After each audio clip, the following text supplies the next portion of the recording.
Sesungguhnya Fir'aun telah berbuat sewenang-wenang di muka bumi dan menjadikan penduduknya berpecah belah. Dia bertindak semena-mena, lalim, melampaui batas, lebih mementingkan kehidupan dunia dan berpaling dari ketaatan Rob yang Maha Tinggi. Fir'aun memecah menjadi banyak sekali golongan dan kelompok dan menindas sebagian di antara mereka. Fir'aun menindas Bani Israel yang berasal dari keturunan Nabi Yakub. Saat itu, mereka adalah penduduk bumi terbaik. Mereka berada di bawah kuasa Raja Tiran yang zalim, yang memperbudak dan mempekerjakan mereka untuk pekerjaan-pekerjaan hina. Ada banyak faktor yang melatar belakangi perbuatan raja tersebut. Selain karena kebencian, ada juga faktor ramalan yang beredar pada saat itu. Bani Israel mengalami siksaan dan penyiksaan yang tak terkira. Nabi Musa diutus oleh Allah Subhanahu wa Ta'ala untuk membebaskan Bani Israel, dan telah berulang kali memperingatkan Fir'aun agar membebaskan kaumnya. Namun Fir'aun tetap bersikeras dan menolak. Suatu hari Allah Subhanahu wa Ta'ala memerintahkan Nabi Musa untuk kembali kepada Fir'aun dan menunjukkan mukjizat. Di sana Nabi Musa menunjukkan beberapa mukjizat, termasuk mengubah tongkatnya menjadi ular raksasa dan di tangannya mengeluarkan cahaya. Namun Fir'aun tetap ingkar, dan dari situlah awal mula kehancuran Fir'aun dan pengikutnya. Tentang bagaimana detail kisah lengkapnya serta kelanjutan nasib Fir'aun, dari mana awal mula keangkuhan Fir'aun sampai mengakui dirinya sebagai Tuhan, serta dari mana sumber kekayaan Fir'aun yang sampai penasihatnya saja Qorun bisa membangun istana megah, akan dibahas lengkap di sini. Namun sebelum saya melanjutkan kisahnya, dimohon kepada pemirsa untuk menonton video ini sampai selesai, supaya tidak ada kesalahpahaman dalam memahami isi cerita, serta mohon bantu channel ini semakin berkembang dengan cara subscribe dan berikan like serta komen positifnya. Semoga bantuan pemirsa sekalian menjadi amal jariah dan bernilai pahala di sisinya. Bismillahirrahmanirrahim. Fir'aun menguasai seluruh negeri. Seiring dengan makmurnya negeri Mesir, kekuasaan Fir'aun semakin hari semakin bertambah. Fir'aun berkuasa tanpa ada yang berani menentang, dan dia membuat keputusan sesuka hatinya. Bahkan dengan kesombongannya, dia sampai berani mengaku sebagai Tuhan. Gelar Fir'aun Raja Mesir kuno punya pengaruh besar yang diyakini sebagai seorang yang bertanggung jawab untuk melindungi dunia pada saat itu. Fir'aun bukanlah nama seseorang, melainkan sebutan dalam Al-Quran yang merujuk pada seorang Raja Mesir yang sombong, suka menindas, dan sering melampaui batas, yang hidup ketika Nabi Musa alaihi salam bayi sampai dirinya dibinasakan oleh Allah di Laut Merah. Fir'aun merupakan sebuah gelar bagi raja-raja Mesir yang muncul di era New Kingdom. Pendapat Syekh Abdurrahman As-Sadi mengatakan bahwa Fir'aun merupakan gelar yang diberikan kepada raja-raja Mesir, sebagaimana Raja Babil disebut Namrud, Raja Habasyah disebut An-Najasyi, Raja Yaman disebut Al-Qil, atau Raja Persia yang disebut Kisra, penguasa Roma yang dijuluki Kaisar. Sebutan Fir'aun dalam Al-Quran ini menjurus pada Raja Mesir yang hidup pada tahun 1527 sampai 1407 sebelum Masehi. Fir'aun dikhususkan untuk menyebut penguasa Mesir yang membangkang dan tidak beriman kepada Allah Subhanahu wa Ta'ala. Sedangkan yang beriman kepadanya dikenal dengan nama Malik, yang saat itu hidup di zaman Nabi Yusuf alaihi salam. Sebagian ahli sejarah mengatakan bahwa penguasa Mesir pada masa Nabi Yusuf disebut Al-Malik atau Raja, tidak disebut Fir'aun, karena kedua penguasa ini berbeda asal daerahnya. Penguasa Mesir pada masa Nabi Yusuf berasal dari Mesir pesisir, sehingga mudah untuk menerima perubahan. Sedangkan Fir'aun pada masa Nabi Musa berasal dari pedalaman Mesir yang mempunyai watak dan karakter keras serta kolot, dan tidak mudah menerima orang-orang di luar kalangan mereka. Dari keterangan di atas dipahami kenapa penguasa Raja Mesir pada masa Nabi Yusuf percaya kepada Nabi Yusuf dan mengikuti agama Nabi Yusuf, yaitu Islam. kemudian diikuti oleh rakyatnya. Sebagian ahli sejarah menyamakan Fir'aun dengan Mas'ab ibnu Royan.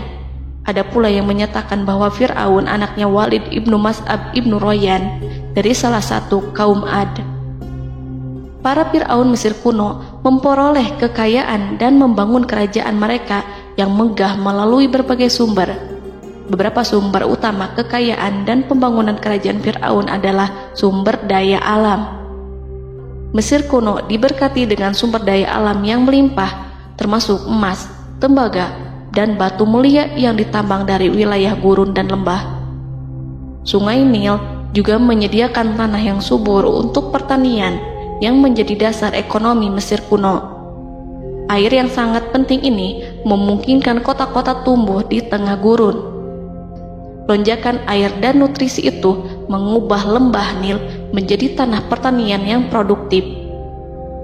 Menurut Organisasi Pangan dan Pertanian PBB, petani Mesir kuno adalah salah satu kelompok pertama yang melakukan pertanian dalam skala besar, menanam tanaman makanan seperti gandum, serta tanaman industri seperti rami untuk membuat pakaian. Sungai Nil mengalir ke utara sejauh 4.160 mil dari timur tengah Afrika ke Laut Tengah, yang memberikan Mesir kuno tanah subur dan air untuk irigasi. Untuk memaksimalkan pemanfaatan air Sungai Nil, petani Mesir kuno mengembangkan sistem irigasi cekungan. Mereka membangun jaringan tanggul berbahan tanah untuk membentuk cekungan. Kemudian mereka menggali saluran untuk mengarahkan air banjir ke dalam cekungan, di mana air akan menggenang selama sebulan hingga tanah jenuh dan siap untuk ditanami. Selain itu, Sungai Nil dapat dimanfaatkan untuk mengangkut material proyek-proyek konstruksi. Untuk mendapatkan manfaat dari Sungai Nil, orang yang tinggal di tepi sungainya harus mencari cara mengatasi banjir tahunan sungai ini. Untuk memprediksi apakah mereka akan menghadapi banjir yang bisa mengakibatkan panen buruk, orang Mesir kuno membangun nilometer atau pilar batu dengan tanda menunjukkan tingkat air. Mereka mengembangkan keterampilan dan teknologi baru dari pertanian hingga pembuatan perahu dan kapal. Sungai Nil juga merupakan rute transportasi penting karena memainkan peran sentral dalam peradaban Mesir kuno. Orang Mesir menjadi ahli dalam membangun perahu dan kapal untuk mengangkut berbagai barang, termasuk ternak, sayuran, ikan, roti, dan kayu. Mesir kuno memiliki perdagangan yang berkembang dengan wilayah Afrika Timur dan Tengah serta Mediterania Timur. Perdagangan ini tidak hanya mencakup barang-barang mewah, tetapi juga bahan pangan dan bahan baku. Fir'aun juga memiliki semua tanah di Mesir dan mengumpulkan pajak dari rakyatnya. Raja Fir'aun juga memperlakukan rakyat dengan kejam tanpa belas kasihan. Ia memeras pajak yang tinggi dan menjadikan kaum Bani Israel sebagai budak kerajaan. Mereka juga menerima upeti dari negara-negara yang dikalahkan atau ingin menjaga hubungan baik dengan Mesir.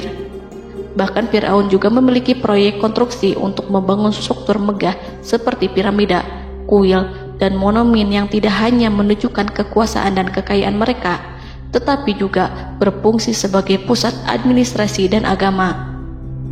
Proyek-proyek ini seringkali menggunakan tenaga kerja dari rakyat yang bekerja selama musim banjir.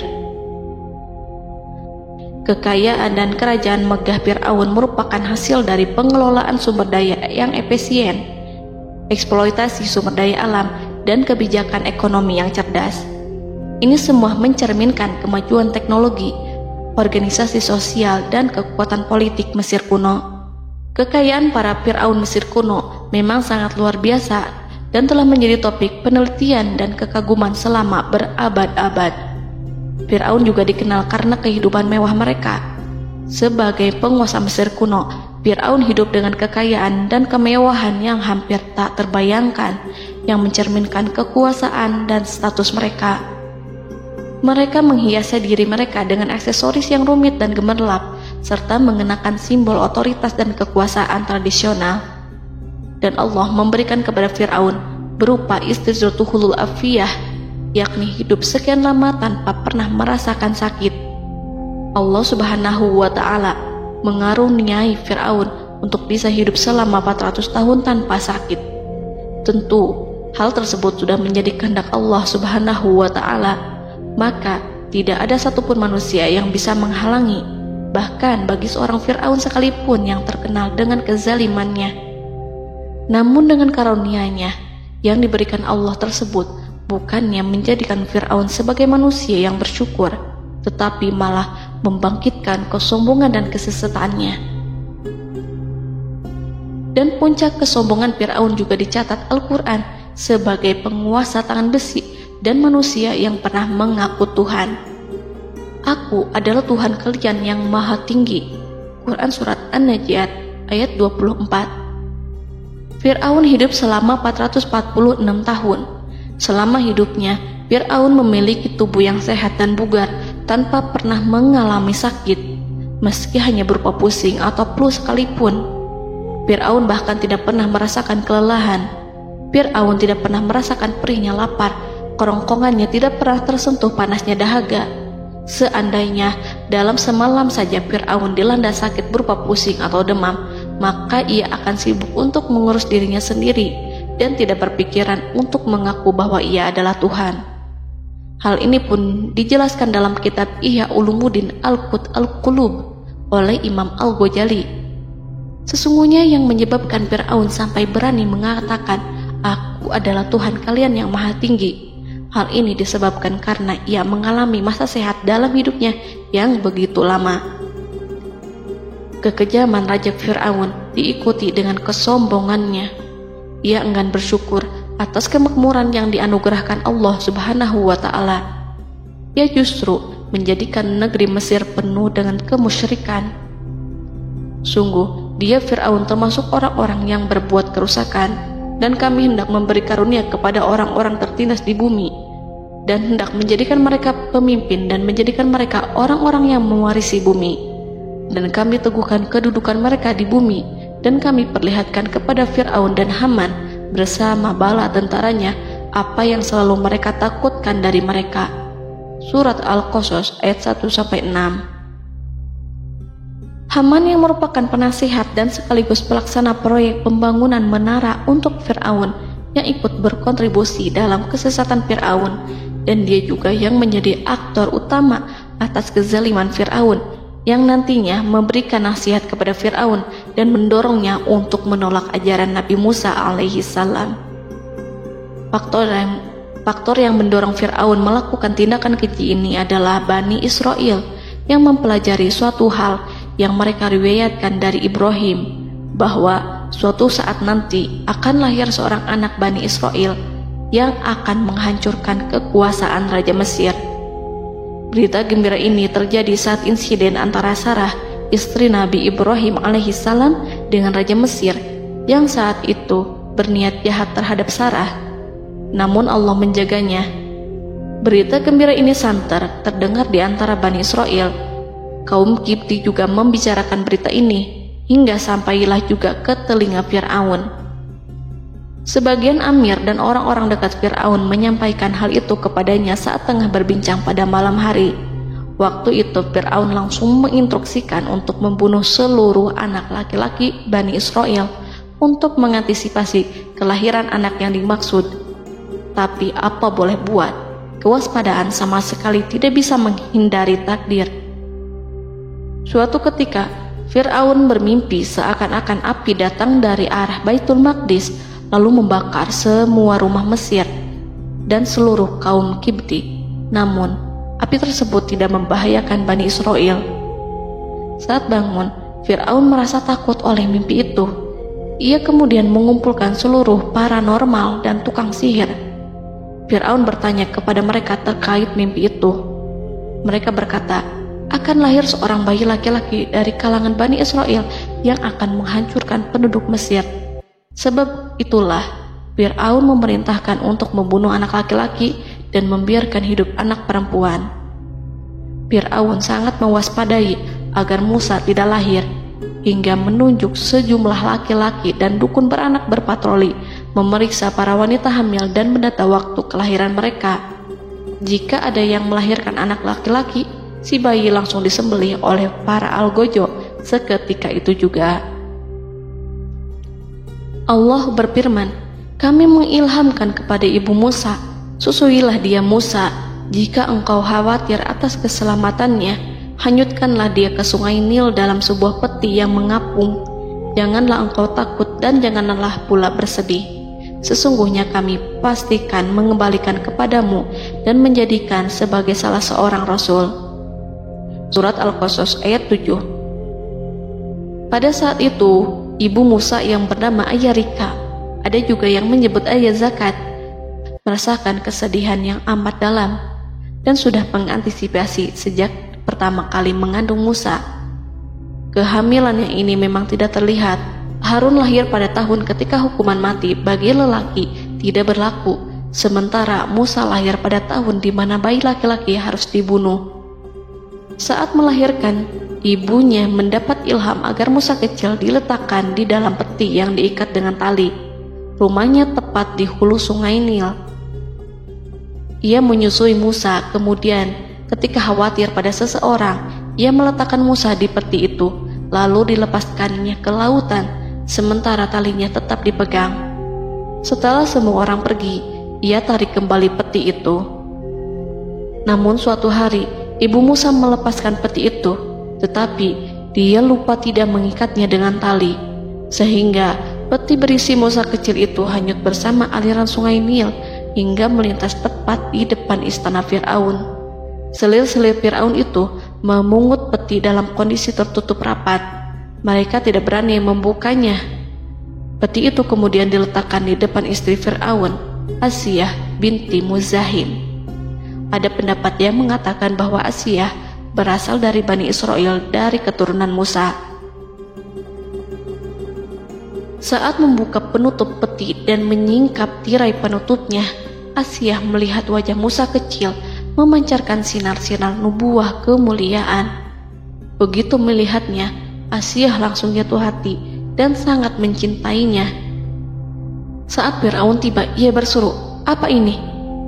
Kemudian ia memerintahkan untuk menyembelihnya, tetapi sang istri meminta agar bayi tersebut diberikan kepadanya.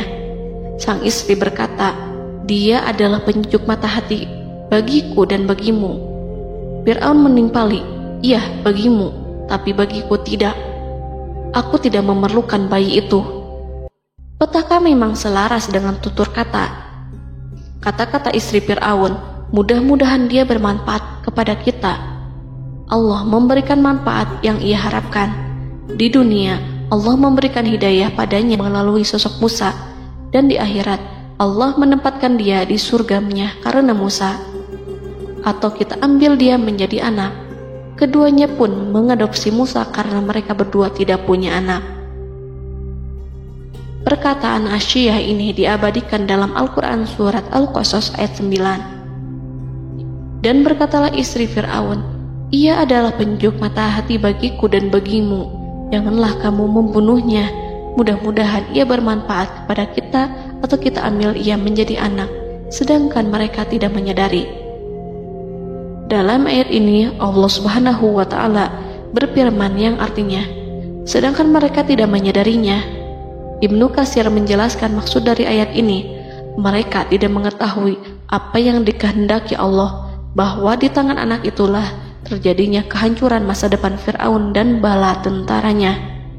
Mereka tidak mengetahui hukuman besar Allah yang dikehendaki terhadap Fir'aun dan pasukannya. Mereka tidak tahu bahwa Allah menakdirkan mereka untuk memungutnya. Saat Musa tinggal di kediaman Fir'aun, pihak keluarga ingin menyusuinya. Namun Musa tidak mau menerima susu wanita manapun. Ia juga tidak mau makan, hingga mereka dibuat bingung karenanya. Mereka berusaha sebisanya untuk memberi Musa makan, namun Musa tidak mau. Seperti yang Allah sampaikan dalam surat Al-Qasas ayat 12. Dan kami cegah dia Musa menyusu kepada perempuan-perempuan yang menyusuinya sebelum itu. Mereka kemudian mengirim Musa bersama para dukun beranak dan sejumlah wanita ke pasar. Mungkin Musa mau menyusu pada seorang wanita di sana. Saat semua orang berdiri di hadapan Musa, saudari Musa melihatnya.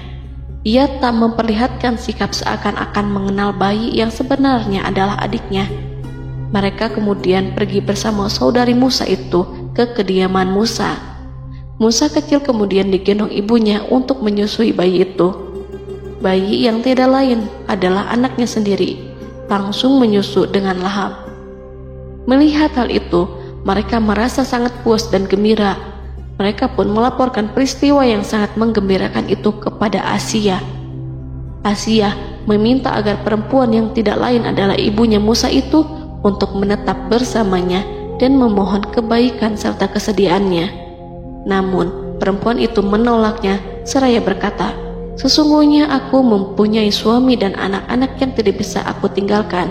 Akan tetapi, aku siap melakukan jika bayi itu dibawa kepadaku ke rumahku."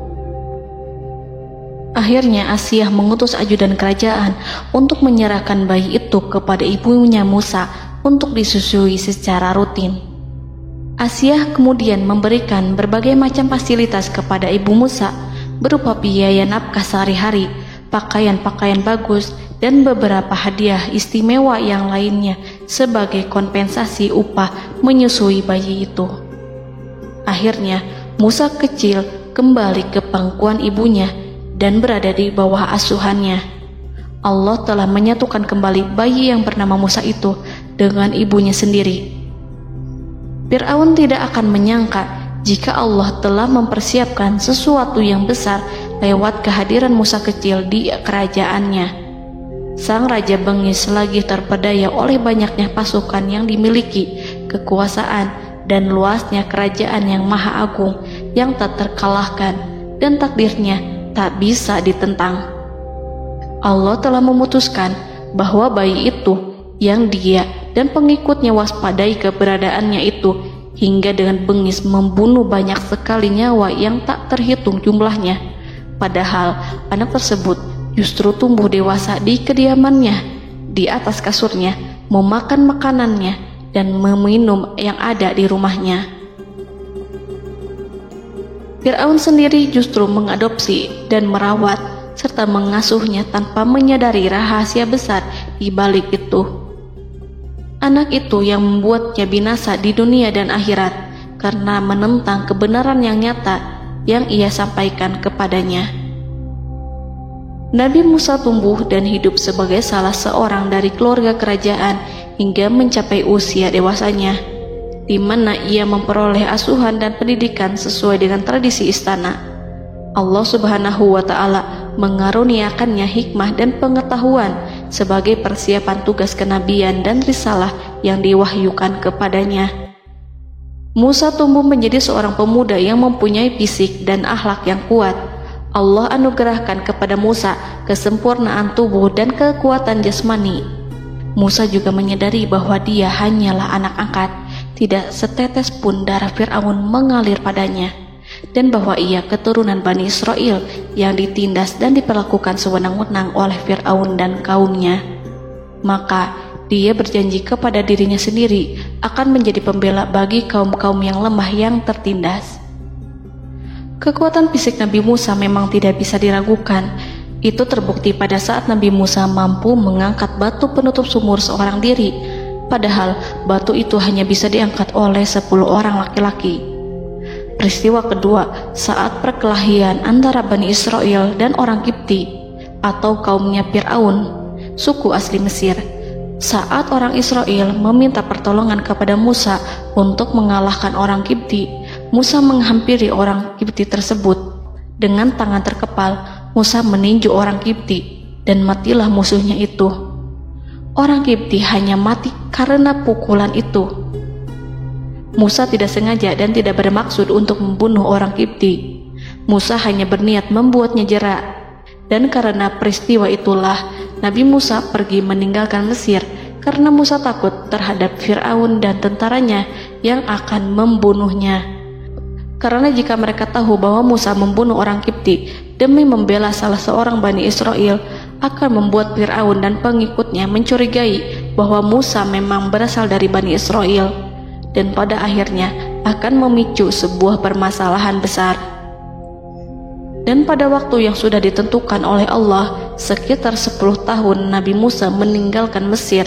Pada akhirnya Allah mengamanahkan dia sebagai seorang rasul. Allah anugerahkan kepadanya hikmah kenabian dan pengetahuan di usia 40 tahun. Allah perintahkan Musa kembali ke Mesir untuk menghadapi Fir'aun dan mengajak dia mengakui Tuhan semesta alam. Tugas ini penuh dengan bahaya, mungkin bisa membuat Musa kehilangan nyawa, tetapi menuruti perintah Allah itu mutlak baginya. Ditemani oleh saudaranya Harun untuk membantunya membenarkan perkataannya. Lidah Musa cedal karena bara api yang pernah diletakkan di lidahnya saat Fir'aun hendak menguji akalnya setelah menarik jenggot Fir'aun hingga berdarah. Fir'aun bermaksud untuk membunuhnya. Asia mengkhawatirkan Musa lalu berkata, dia masih kecil. Fir'aun kemudian menguji Musa dengan meletakkan buah dan bara api di hadapannya. Musa kecil hendak bermaksud meraih buah-buahan, tetapi tangannya dialihkan oleh malaikat. Lalu Musa mengambil bara api dan ia letakkan di lidahnya. Lidahnya cedal karena bara api ini. Musa meminta kepada Allah agar kekakuan yang ada di lidahnya dihilangkan sebagian, sebatas agar kata-katanya bisa dipahami, dan tidak meminta untuk dihilangkan secara total, karena para rasul hanya meminta sebatas yang diperlukan. Pergilah kamu kepada Fir'aun, karena dia benar-benar telah melampaui batas, maka berbicaralah kamu berdua kepadanya dengan kata-kata yang lemah lembut. Mudah-mudahan dia sadar atau takut. Quran Surat Toha ayat 42-43. Ini merupakan sifat santun dan kasih sayang serta rahmat Allah terhadap makhluknya, meski Allah mengetahui kekafiran dan kesewenang-wenangan dan kesombongan Fir'aun. Bersama Harun, Musa mendatangi Fir'aun setelah menemui beberapa rintangan yang lazim ketika akan menemui raja pada waktu itu. Pertemuan Musa dan Harun juga dihadiri oleh beberapa anggota pemerintahan dan penasihat. Bertanyalah Fir'aun kepada mereka berdua, siapakah kalian berdua ini? Musa menjawab, kami Musa dan Harun adalah pesuruh Allah agar kamu membebaskan Bani Israel dari perbudakan dan penindasanmu, dan menyerahkan mereka kepada kami, agar mereka menyembah kepada Allah dengan leluasa dan menghindari siksaanmu. Fir'aun segera mengenal Musa dan berkata kepadanya, bukankah engkau Musa yang sudah kami asuh sejak bayimu, dan kami asuh dalam istana sampai usia remajamu, dan mendapat pendidikan serta pengajaran yang menjadikan engkau pandai? Dan bukankah engkau yang melakukan pembunuhan terhadap diri daripada seorang dari golongan kami? Sudahkah engkau lupa terhadap itu semua dan tak ingat akan jasa kami kepadamu? Musa menjawab, bahwasannya engkau telah mengurus aku sejak kecil. Itu bukanlah jasa yang dapat kamu banggakan, karena jatuhnya aku pada tanganmu akibat dari kekejaman dan kezalimanmu tatkala engkau memerintah agar orang-orangmu menyembelih setiap bayi laki-laki yang lahir, sehingga ibuku membiarkanku mengapung di sungai Nil dan aku dipungut oleh istrimu, sehingga selamatlah aku dari pengejaranmu dan penyembelihanmu. Dan kebaikan yang engkau sebutkan itu sebanding dengan perlakuanmu terhadap sebuah suku bangsa besar, yaitu Bani Israel secara keseluruhan, karena engkau telah menindas dan menjadikan mereka budak-budak untuk melayanimu. Dan mengenai pembunuhan itu merupakan kehilafanku, lalu aku lari darimu karena aku takut kepadamu. Namun peristiwa itu merupakan rahmat dan hikmah yang terselubung bagiku, sebab dalam perantauanku setelah aku melarikan diri dari negerimu ini, Allah Subhanahu wa Ta'ala mengaruniakanku dengan hikmah ilmu dan mengutus aku sebagai Rasul. Maka dalam rangka tugasku sebagai Rasul, datanglah aku kepadamu atas perintah Allah untuk mengajak engkau dan kaummu untuk menyembah Allah dan meninggalkan kezaliman serta penindasanmu terhadap Bani Israel yang engkau pekerjakan, dan perbudak mereka untuk melakukan pekerjaan dan melayanimu.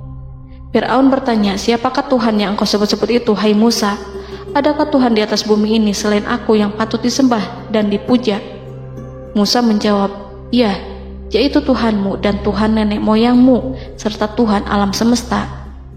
Fir'aun bertanya, siapakah Tuhan alam semesta itu? Musa menjawab, ialah Tuhan langit dan bumi, dan segala yang ada di langit dan di bumi. Berkatalah Fir'aun kepada para penasehatnya dan para pembesarnya, sesungguhnya Rasul yang diutus kepada kamu ini adalah seorang yang gila. Kemudian ia balik bertanya kepada Harun dan Musa, siapakah Tuhan kamu berdua? Akulah Tuhanmu yang paling tinggi. Surat An-Najiat ayat 23-24. Dan Fir'aun berkata, wahai para pembesar kaumku, aku tidak mengetahui ada Tuhan bagimu selain aku. Quran Surat Al-Qasas ayat 38. Fir'aun menentang, padahal ia tahu bahwa ia adalah hamba yang diatur, dan Allah lah yang menciptakan dan memberi bentuk rupa. Dan mereka mengingkarinya karena kezaliman dan kesombongannya, padahal hati mereka meyakini kebenarannya. Maka perhatikanlah bagaimana kesudahan orang-orang yang berbuat kerusakan. Quran Surat An-Naml ayat 14. Fir'aun beralih memakai kekuasaan dan wibawa yang ia miliki. Fir'aun berkata, jika engkau menyembah Tuhan selain aku akan memasukkanmu ke dalam penjara. Musa berkata, apakah engkau akan melakukan itu sekalipun aku tunjukkan kepadamu suatu bukti yang nyata? Fir'aun menjawab, tunjukkanlah sesuatu yang nyata itu. Maka Musa melemparkan tongkatnya.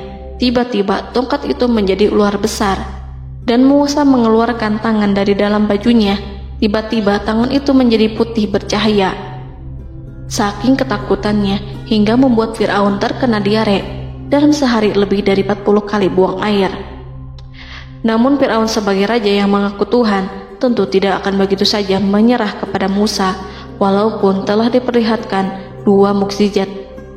Bahkan Fir'aun berkata kepada kaumnya yang dikhawatirkan terpengaruh oleh mukjizat Musa, bahwa apa yang dilakukan Musa merupakan sihir, dan Musa Harun adalah ahli sihir yang datang dengan maksud menguasai Mesir.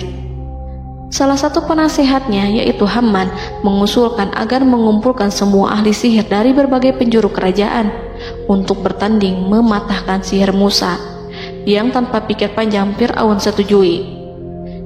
Fir'aun pun berkata kepada Musa, apa yang kau bawa ini adalah sihir. Kami akan melawanmu dengan sihir yang sama. Fir'aun pun kemudian meminta Musa untuk bertemu pada waktu dan tempat yang disepakati, dan langsung disetujui Nabi Musa tanpa ragu sedikit pun. Inilah salah satu tujuan terbesar Musa untuk memperlihatkan ayat-ayat hujah dan bukti-bukti nyata Allah di hadapan halayak ramai. Dengan berbekal pertolongan Allah, Musa yakin akan menang melawan para ahli sihir itu. Maka pada waktu yang sudah ditetapkan, yakni pada permulaan hari, saat cahaya matahari mulai terik menyengat, sehingga kebenaran akan terlihat terlebih jelas dan nyata, orang-orang berbondong-bondong menuju tempat yang sudah ditentukan untuk melihat pertandingan sihir yang sudah dihadiri ribuan tukang sihir. Menurut Muhammad bin Ka'ab, mereka berjumlah 80.000 ahli sihir. Mereka sudah dijanjikan hadiah dan uang yang besar jika berhasil mengalahkan Musa. Para penyihir istana berkata, wahai Musa, apakah engkau yang mau lebih dahulu ataukah kami? Musa menjawab, silahkan kalian lebih dahulu. Maka ketika tali-tali dan tongkat-tongkat ahli sihir dilemparkan, tiba-tiba berubah menjadi seakan-akan ia merayap cepat karena sihir mereka. Ada rasa takut yang menyelimuti hati Musa, takut jika orang-orang terkena fitnah sihir dan tipu daya mereka. Namun Allah langsung menguatkan Musa dan berkata yang diabadikan dalam Quran Surat Toha ayat 65-69, janganlah engkau takut, sungguh engkaulah yang unggul, dan lemparkanlah apa yang ada di tangan kananmu, niscaya ia akan membuat. Apa yang mereka buat itu hanyalah tipu daya tukang sihir belaka, dan tidak akan menang tukang sihir itu dari manapun ia datang. Saat Musa melemparkan tongkat, tongkat itu berubah menjadi ular besar yang memiliki kaki, berleher besar, dan bentuk yang menakutkan, hingga semua orang lari dan menjauh. Ular itu kemudian menelan tali-tali para tukang sihir dengan satu persatu dengan gerakan super cepat. Semua orang melihatnya dengan penuh keheranan, sementara para tukang sihir mereka tercengang dan bingung kala melihatnya. Mereka melihat sesuatu yang sama sekali tidak pernah terlintas di benaknya dan juga berada di luar bidang yang mereka kuasai.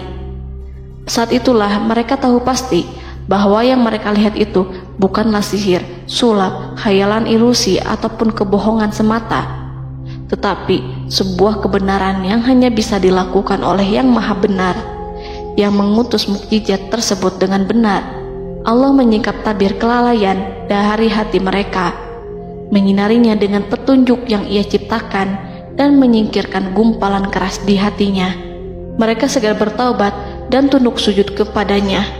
Dengan lantang mereka mengatakan kepada semua yang hadir tanpa memperdulikan hukuman ataupun siksaan apapun, "Kami beriman kepada Rob seluruh alam, yaitu Tuhannya Musa dan Harun." Fir'aun yang congkak dan sombong tentu sangat marah dengan apa yang disaksikannya itu ketika melihat ahli-ahli sihirnya begitu cepat menyerah dan mengakui kekalahan kepada Musa, bahkan menyatakan beriman kepada Tuhan Musa dan Harun. Tindakan itu dianggapnya sebagai pelanggaran terhadap kekuasaannya dan penentangan terhadap ketuhanannya dan merupakan tamparan bagi kewibawaannya. Fir'aun berkata kepada mereka, "Apakah kalian telah beriman kepada Musa sebelum aku memberi izin? Kenapa kalian tidak terlebih dahulu bermusyawarah kepadaku sebelum melakukan tindakan keji di hadapan rakyatku ini? Dia itu pemimpinmu yang mengajarkanmu sihir, dan bukankah ini adalah persengkongkolanmu terhadapku? Musa dapat mengalahkan kamu sebab ia mungkin merupakan guru dan pembesar yang mengajari sihir kepadamu, dan kamu telah mengaturnya, dan sandiwaramu ini tak akan kubiarkan. Akan kupotong tangan dan kakimu secara bersilang, dan sungguh aku akan salib kamu pada pangkal pohon kurma sebagai balasan dan hukuman atas pengkhianatanmu ini." Walaupun melihat langsung kebenarannya, Fir'aun tetap tidak percaya. Dia tidak suka keyakinan para penyihir terhadap Musa.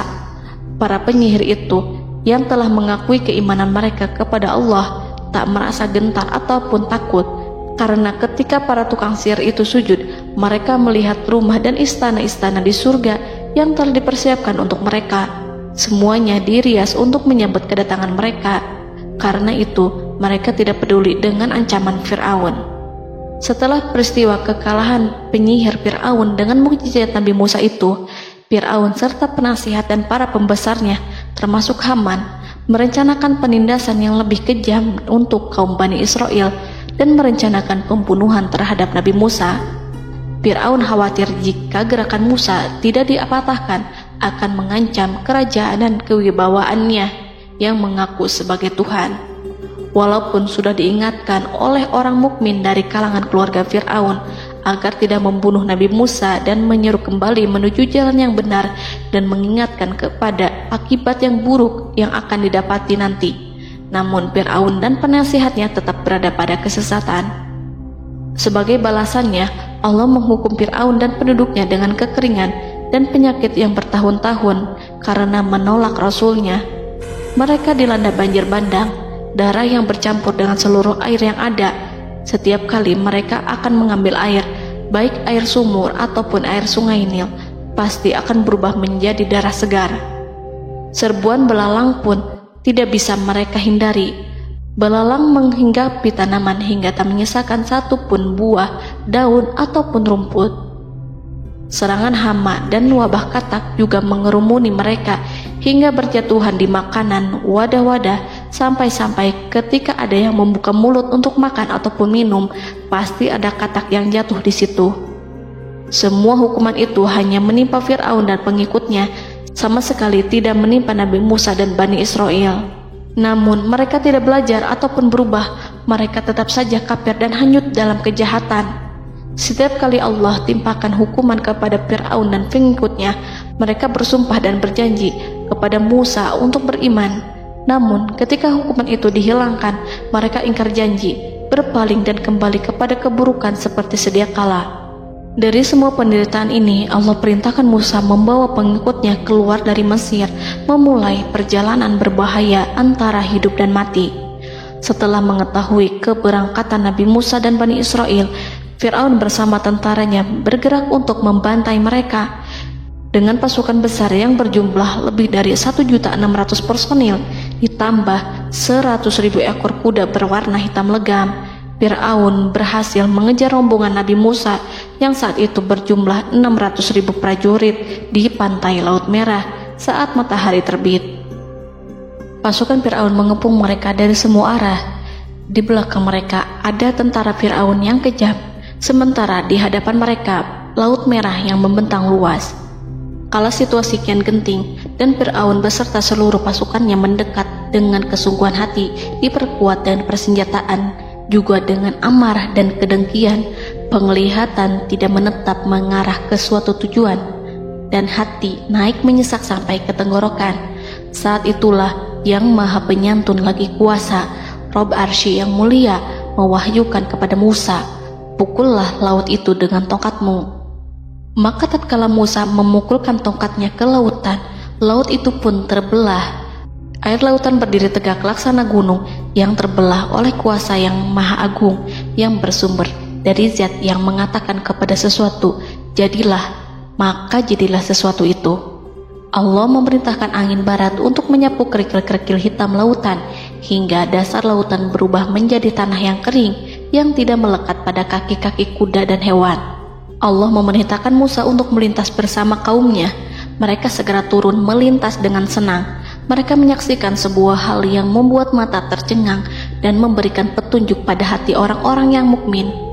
Setelah Musa bersama kaumnya melintas secara keseluruhan dan keluar dari lautan, saat itulah pasukan garis depan Fir'aun baru masuk. Saat itu Musa bermaksud memukulkan tongkat ke lautan agar kondisi laut kembali seperti sedia kala, agar Fir'aun dan pasukannya tidak bisa mengejar. Tapi Allah yang Maha Kuasa dan pemilik keluhuran memerintahkan agar lautan tetap dibiarkan seperti itu, seperti yang Ia firmankan. Saat Musa membiarkan lautan dalam kondisi terbelah dan Fir'aun tiba di tepi pantai, ia melihat sesuatu yang dahsyat.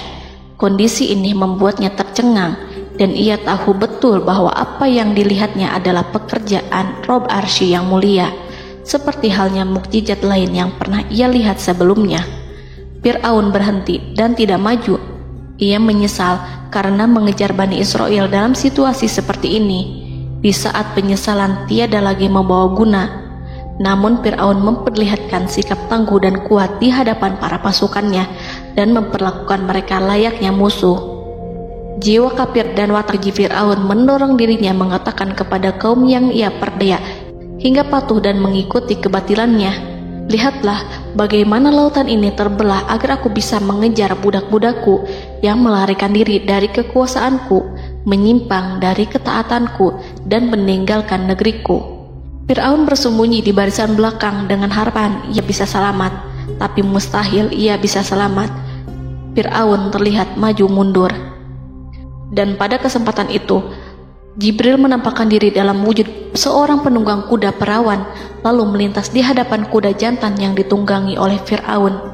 Kuda yang ditunggangi Fir'aun meringik menghampiri kuda yang ditunggangi Jibril. Fir'aun kemudian masuk ke dalam lautan hingga mendahului kuda dengan tangkas dan cepat. Fir'aun tidak menghindari mara bahaya dari dirinya ataupun mendatangkan manfaat. Mereka segera menyusul hingga semuanya berada di lautan. Setelah bagian depan hendak mencapai tepi, Allah memerintahkan Musa melalui wahyu untuk memukul lautan dengan tongkat. Musa memukul lautan dengan tongkat. Lautan kembali menyatu seperti sedia kala dan menenggelamkan mereka semua. Tak seorang pun yang selamat. Allah menggambarkan tentang bagaimana Fir'aun didengkot orang-orang kafir Kipti tenggelam. Gelombang besar sesekali turun dan sesekali naik membawa Fir'aun. Bani Israel melihatnya dan juga pasukannya, seperti apa siksa dan petaka besar yang Allah timpakan kepadanya dan juga pasukannya, agar Bani Israel senang dan lega. Saat Fir'aun menyaksikan kematian dan mulai sakarat, Ia kembali kepada jalan kebenaran dan bertaubat, serta beriman pada saat keimanan tiada lagi membawa guna. Seperti yang Allah sampaikan dalam ayat yang lain, sesungguhnya orang-orang yang dipastikan mendapat ketetapan Rabb-Mu tidaklah akan beriman meskipun mereka mendapat tanda-tanda kebesaran Allah hingga mereka menyaksikan azab yang pedih. Quran Surat Yunus ayat 96-97. Seperti itulah Musa mendoakan keburukan pada Fir'aun dan golongannya agar harta benda mereka dibinasakan, hati mereka diikat sehingga mereka tidak akan beriman hingga melihat siksaan yang pedih, yaitu ketika keimanan tidak ada lagi membawa guna bagi mereka, sekaligus sebagai penyesalan bagi mereka. Allah berfirman kepada Musa dan Harun saat keduanya mengucapkan doa tersebut, sungguh telah diperkenankan permohonan kamu berdua. Quran Surat Yunus ayat 89. Siksaan yang ditimpakan kepada Fir'aun dan pasukannya ini merupakan jawaban atas doa Musa dan saudaranya Harun.